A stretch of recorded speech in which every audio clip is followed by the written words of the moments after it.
Okay, friends, the home stretch. We are almost done. Let's do opioids. So this is a really important issue in America. The opioid addiction epidemic is a real problem. And you can read stories of companies that sort of pushed doctors to prescribe ever more opioids and pushed regulators to allow it. All the while knowing that there were addictive capabilities. One of the things I didn't know before I sat down this morning, I had seen the structure of morphine before and heroin before, but I didn't know how related the structures of oxycodone and codeine and even naloxone were. And then this is interesting, fentanyl, which is also an opioid, has a dramatically different structure. So the major indication for an opioid is pain and pain relief. So the first opioid is a natural product, morphine. It can be isolated from opium, which is an extract of poppy seeds. So its structure is, this will be maybe the most complicated molecule you've ever drawn. It's got a benzene ring with an OH group here. It's got another 6-membered ring here, but I'm not going to complete the ring just yet because jumping out of this carbon is a bridge. Oh, it's already ugly.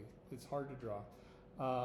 At this carbon there is a nitrogen, and that nitrogen has a methyl group on it, and then that nitrogen is also connected.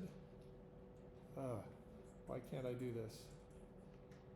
Try it one more time. A wedge here, a bar there. That means this bond is coming out at you, and then another wedge on the nitrogen.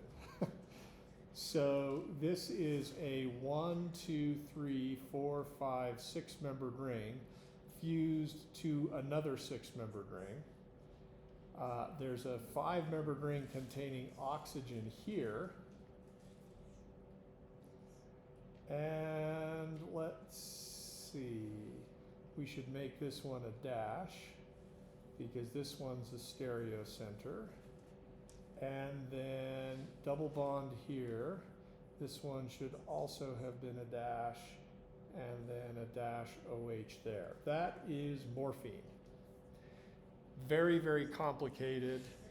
Many stereocenters. I count 1, 2, 3, 4, 5 stereocenters, and possibly 6, though there's some concern about whether the nitrogen. Anyway, sometimes nitrogens can be stereocenters if they can't invert. I know that doesn't make sense, so you can just disregard it. So that's morphine.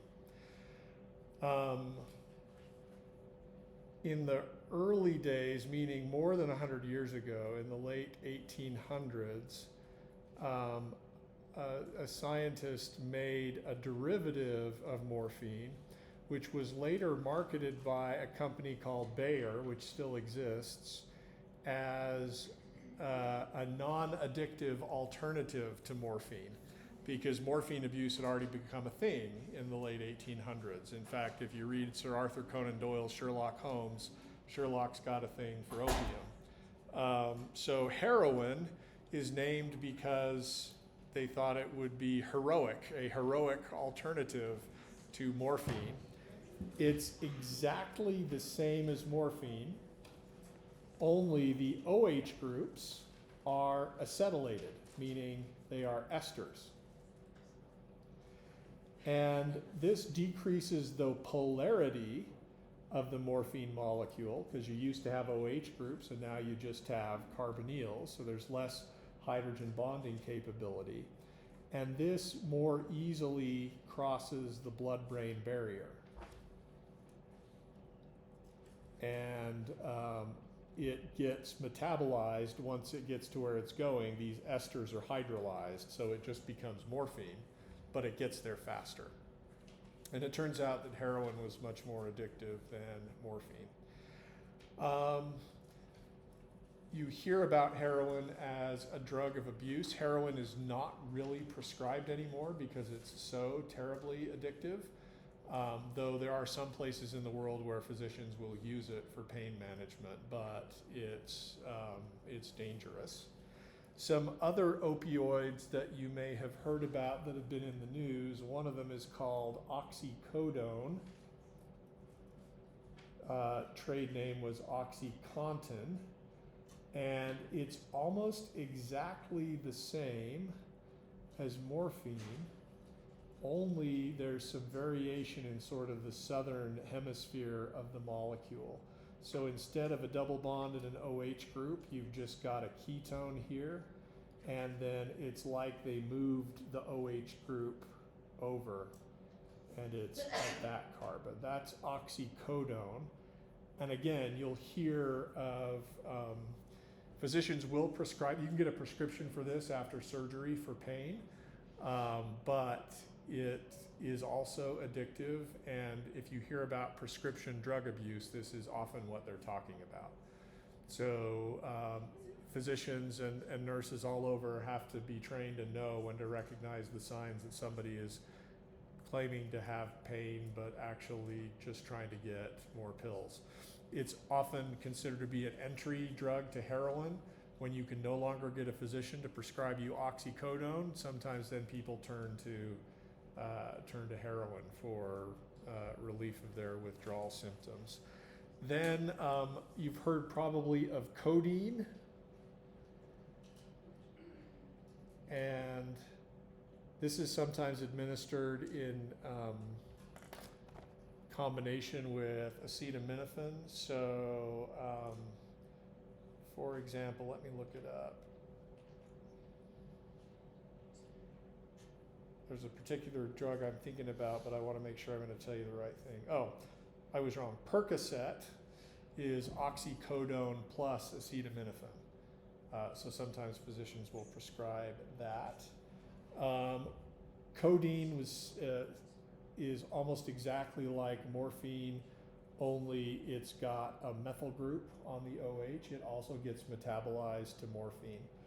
So you can see all of these molecules are very, very closely related. The only variation is occurring out here where the OH groups are.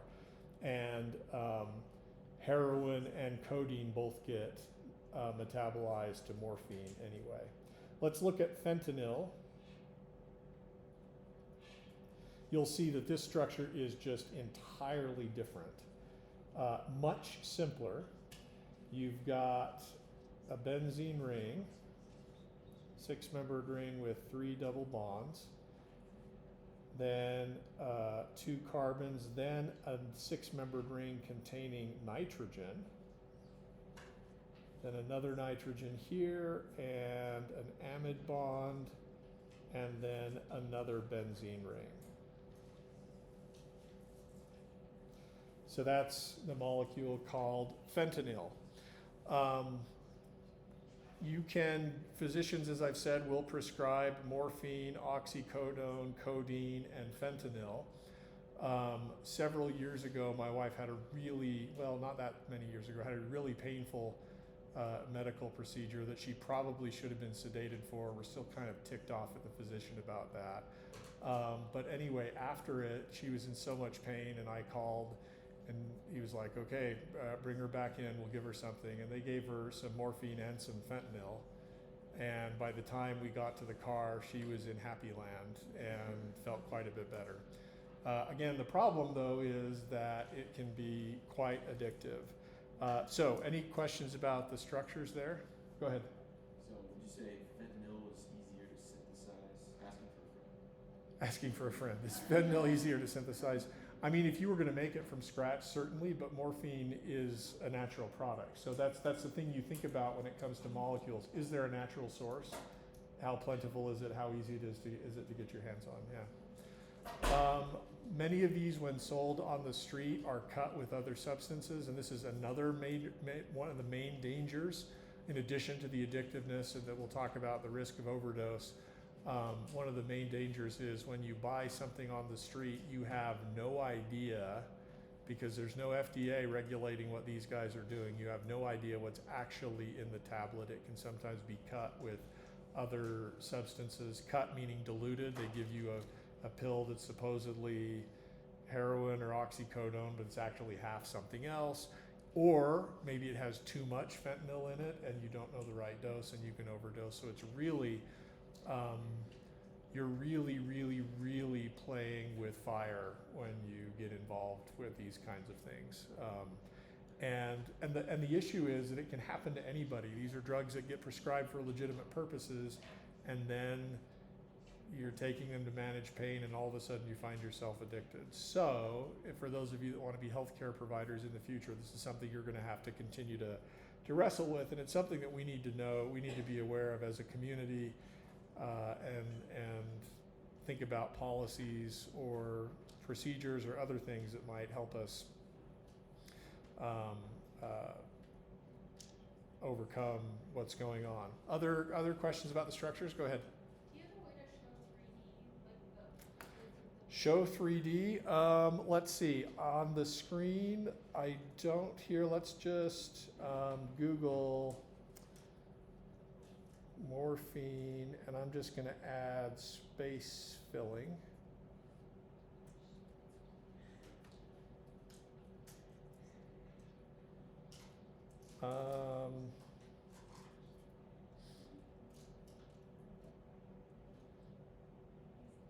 So that's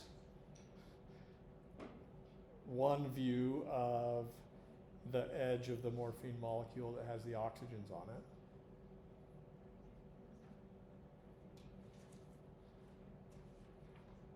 It would be nice if we had one that could rotate. Let me just, I bet it's in my molecules app. I could be wrong, but let's look here. I don't know if I ever showed you guys this. Maybe I did before. M-H-I-J-K-L-M. Oh, we passed the M. M-O-R. Yes, there it is.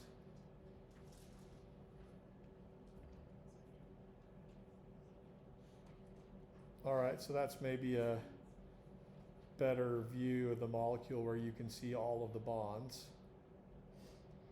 And then if you want to see space filling, how much space it takes,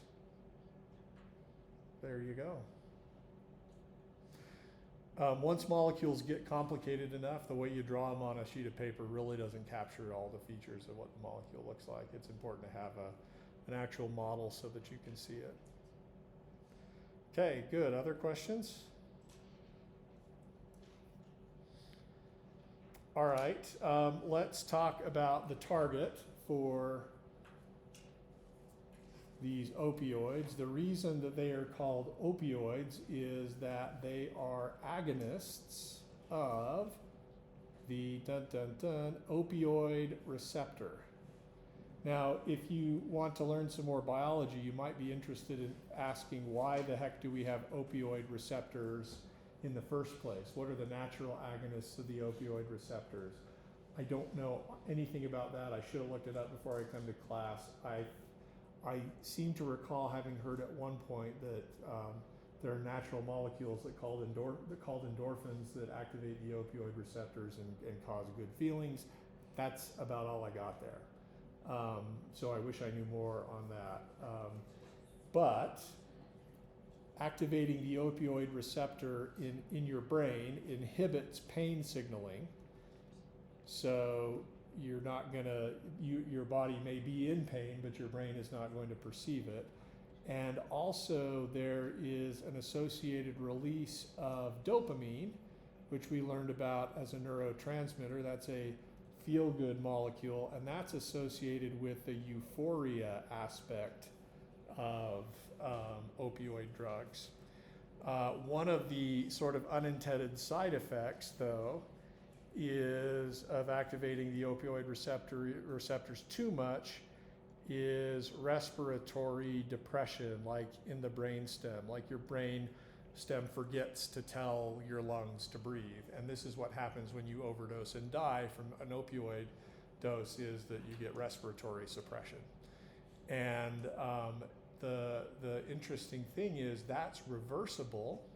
Death, of course, until resurrection morning is not reversible, but the respiratory suppression is reversible if you catch it soon enough. And you've probably seen signs all over the freeway about naloxone. Now this is fascinating. I was really interested to learn this morning. Naloxone is the same as morphine in almost every respect. I feel like I'm Palpatine. I just got a Revenge of the Sith quote there. The Jedi and the Sith are similar in almost every respect. Naloxone differs from morphine, or rather, not morphine. I'm gonna have to erase stuff. It differs from oxycodone in only in the presence of the group on that nitrogen. So I'm going to copy the structure of oxycodone. And then if we add a couple of carbons and a double bond, then you've got naloxone. Rather than being an agonist, this is an opioid receptor antagonist. What is an antagonist? It blocks opioid receptor function by binding in the active site of the receptor, but doing so in a way that prevents the receptor from doing what it's supposed to do. So, because it blocks the opioid receptor function, it can block respiratory suppression, meaning it can help someone who is overdosing on heroin or morphine or fentanyl start breathing again. The trick is that naloxone is more quickly metabolized than some of the opioids, so you need someone around to administer, monitor, and give additional doses until the opioids clear out of their system. Isn't that cool that just a couple of atoms change it from being something that's going to kill you to something that can save your life? Maybe there's a lesson in there, like President Uchtdorf talked about a matter of a few degrees. Maybe he should give a talk someday about a matter of a couple of carbons. Should we send that into him? Maybe he can. All right. Other questions about opioids? The Greek letters that I wrote up there are multiple kinds of opioid receptors, mu, kappa, and delta. I don't know anything about them, but I do like Greek letters, so I wrote them there. There's nothing there for you to know unless you're interested and want to Google and learn more about it. Because of the addictiveness of opioids, it's still a really active area of research. How can we treat pain without using opioids? And of course, you've got the NSAIDs, but if you're recovering from surgery, Tylenol and ibuprofen may or may not be enough to hit the pain that you're experiencing. So pain management is interesting. That said, opioids are important in hospice care as well. So both of my grandparents, my dad's parents, died within a week of each other in October. And so I got to see what it was like to go on hospice. And basically once your physician says, honey, your diseases have diseases, this is not ending well for you, at that point, they'll provide basically palliative care to help you survive until the end. And they are pretty free with the morphine if you want it during those last few hours, which turns death from something that used to be, my dad said, going through this experience and then having seen his own grandfather die. That was back in the 70s. That was back before hospice care was a thing. And his grandpa was in a lot of pain, was gasping for breath. And in contrast, both of his parents passed relatively peacefully. So it's interesting. In some ways, we're getting better at some things, but worse at others. And opioids are part of the story. Anything else you're interested in or want to know there?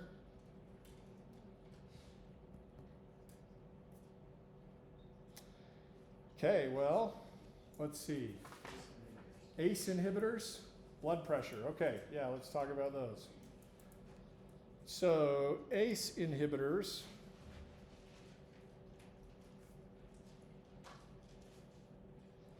ACE stands for angiotensin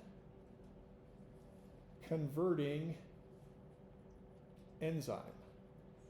So an ACE inhibitor should inhibit the angiotensin converting enzyme. Well, what does that enzyme do? Well, it converts angiotensin. Well, okay, that was informative. There are a couple of peptide hormones. There are many peptide hormones. One of them is called angiotensin 1, and it gets modified, I think, by a protease to become angiotensin 2. And the enzyme that does this is called ACE. And so if you block ACE, you block the conversion of angiotensin 1 to angiotensin 2. So presumably angiotensin 2 must have some undesired effects. The indication or the reason why you would want to take an ACE inhibitor is because of hypertension, which means high blood pressure. So we need to talk about what angiotensin does. As a peptide hormone, it encourages vasoconstriction. I think that means narrowing or tightening of blood vessels. It stimulates the adrenal cortex to release a hormone called aldosterone. This is a steroid hormone that really interestingly causes retention of sodium and chloride by the kidneys, but causes release of potassium. And one thing I didn't know is that sodium is a molecule, sodium ion holds on to water. So if you have an excess of sodium, you start to retain water. That results in an increase in the volume of your blood, and therefore an increase in blood pressure. It's kind of a lot of effects there, all adding up.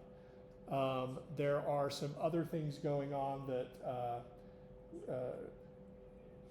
increasing the release of vasopressin by the pituitary gland and increasing the level of bradykinin. I don't know the biology well enough to even know what that means at a high level. So it stops conversion of angiotensin 1 to angiotensin 2, and then by suppressing that, you prevent retention of sodium and water and an increase in the volume of blood.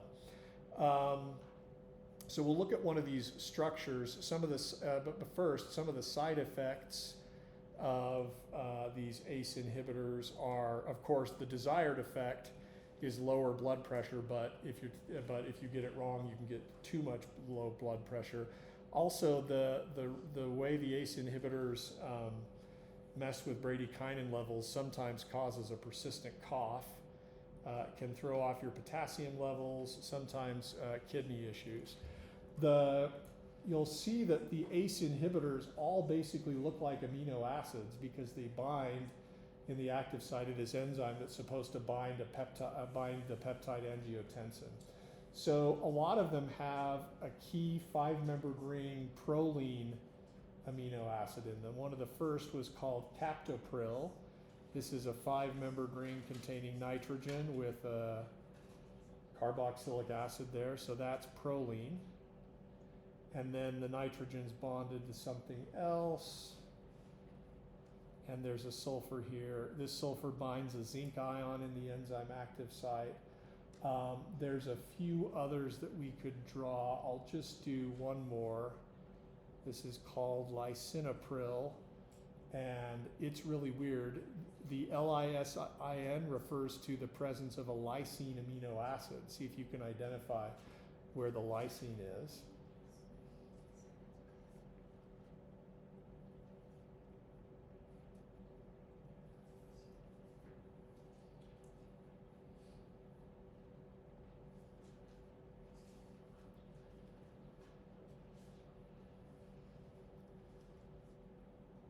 And then here is the proline. And both of these will bind to the angiotensin converting enzyme and block it, prevent it from doing its thing. So you've seen some drugs that we've talked about in the past little bit. that bind to an enzyme to stop its function. The ACE inhibitors do that, the statins do that, the beta-lactam antibiotics do that, the NSAIDs do that. Then there are other enzymes, then there are other drugs that bind receptors and either promote the function of the receptor or get in the way of that receptor's function. The hormonal contraceptives bind estrogen and progesterone receptors. The opioids bind the opioid receptor. A lot of different strategies for developing drug-like molecules. Okay, not too much more on ACE inhibitors. Anything you want to ask there? I don't totally know a lot about that.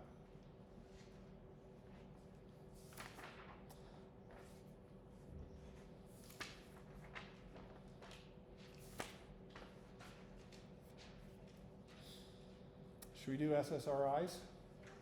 Okay. We've done some SSRIs before when we talked about neurotransmitters. So SSRIs stand for selective serotonin reuptake inhibitors. Serotonin is a neurotransmitter, as you learned earlier on, and there is a serotonin transporter that removes serotonin from the synapse space in between neurons. So the target for the SSRIs, the thing that these do is they block reabsorption by the serotonin receptor. Or actually we'll call that the serotonin transporter, the molecule that binds the protein that binds serotonin and transports it back into the membrane. So there are a few of these. One I think that we talked about before when we were talking about chirality is called citalopram. This was one of the first SSRIs. It's got a benzene ring, a 5-membered ring containing oxygen, and then a stereocenter here. This molecule was originally marketed as a racemate, meaning both stereoisomers. And then we talked about patent evergreening and a desire to make more money, and so you manufacture just the active enantiomer and claim that it's better, even if it might not be, and try to extend your patent lifetime.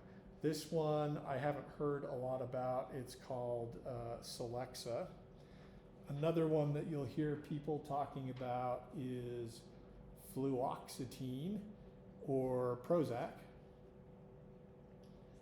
And all of these are amines of various kinds with stereocenters in them. So here is fluoxetine. Fluoxetine's got an oxygen there. And then the flu part refers to the fluorines that are present later in the molecule. There's a trifluoromethyl group. This is also sold as a racemate.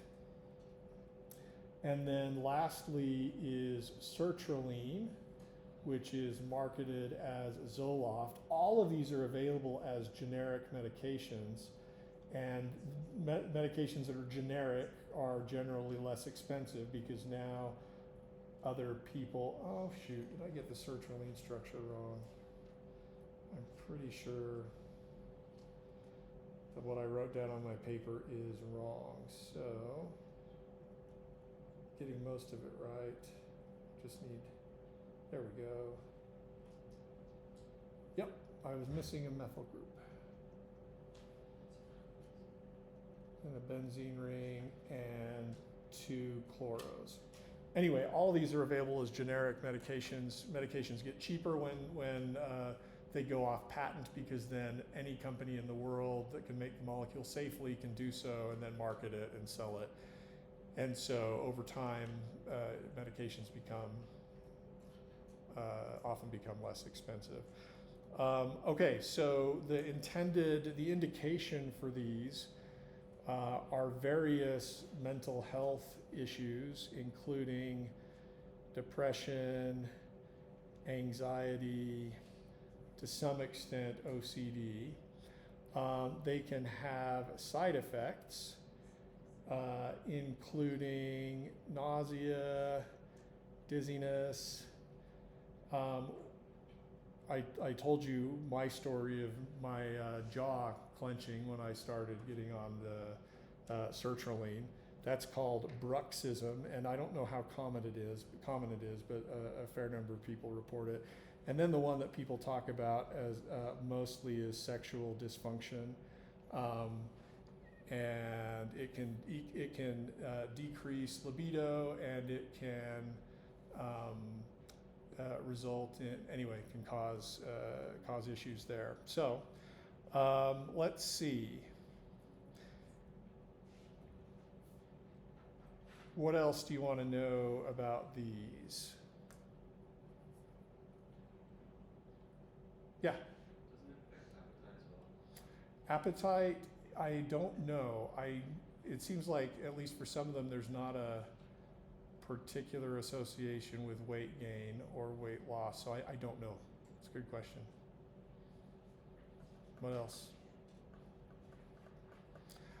I know that primary care providers are pretty willing to prescribe this. At least in my case, they don't necessarily need you to see a psychologist and get a diagnosis before you get on an SSRI, because the long-term safety and safety indications are all pretty good. So there's not very many risks associated with taking them. In contrast, for something like ADHD, where the prescription is often a stimulant, there are some cardiovascular risks associated with that. So if a physician generally won't prescribe you something like Adderall or Concentra without an official diagnosis from a mental health care provider, just because the risks cardiovascularly are a little bit higher when you take stimulants. Others?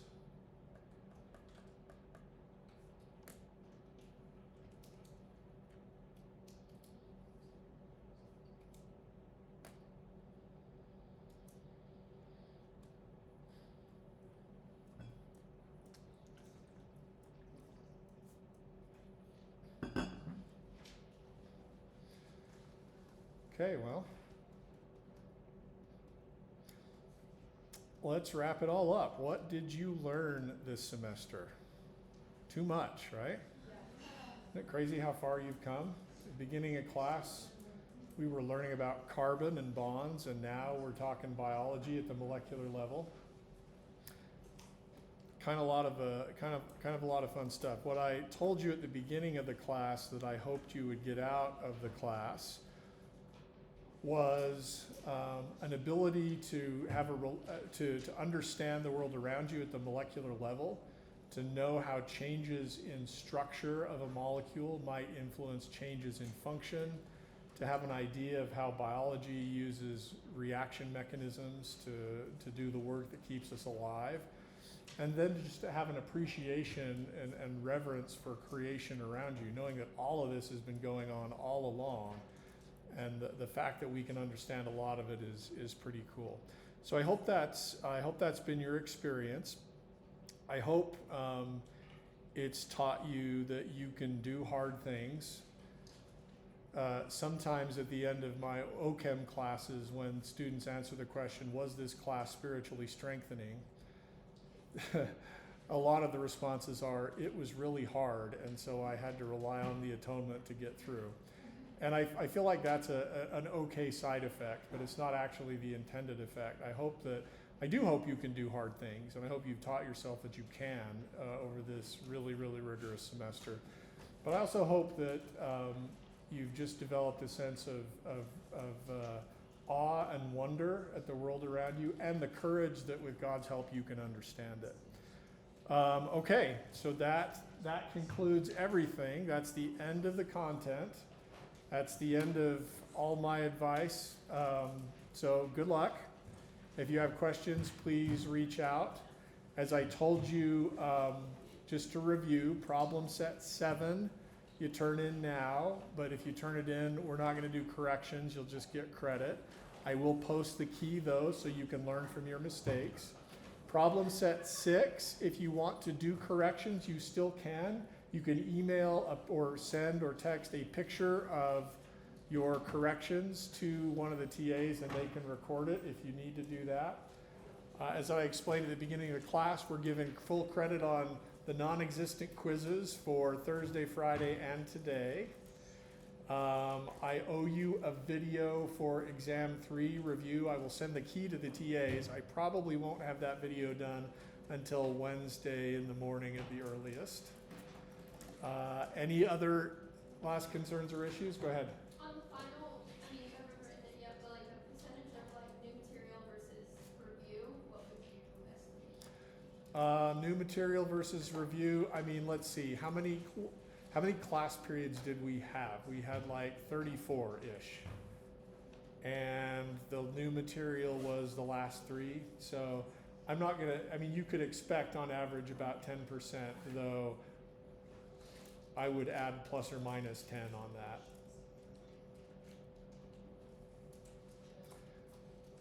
Okay, well, may the force be with you. Good luck. We'll see you next time.